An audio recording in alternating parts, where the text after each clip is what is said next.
به اطلاع مرکز مطبوعات وزارت کارهای داخله روز 27 اکتبر تخمینا ساعت 17:03 راننده ماشین تمغه لکسوس ترسانبو افرایم جان سال تولدش 1970 ساکن شهرک شیدان نویه اشت هنگام حرکت در حدود دهه دوستی نویه اشت از عهده اداره واسطه نقلیات نبرآمده به ماشین تمغه اوپل استرا تحت اداره راننده عبدالرحمانوف لایق جان سال تولدش 1982 ساکن شهرک شیدان برخورد است.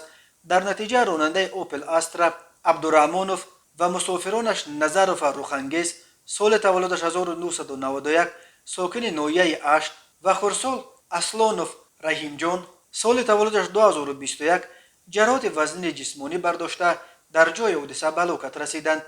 مسافر دیگر این ماشین نابالغ اصلانوف نگینه سال تولدش 2016 جراحت جسمانی برداشته در بیمارخانه بستری گردیده است. روز 21 اکتبر نیز بر اثر برخورد دو ماشین اوپل و مرسدس در راه دنغره لیوکان 4 نفر از جمله پدر و پسر از کولوب به هلاکت رسیده 4 نفر دیگر زخمی شدند.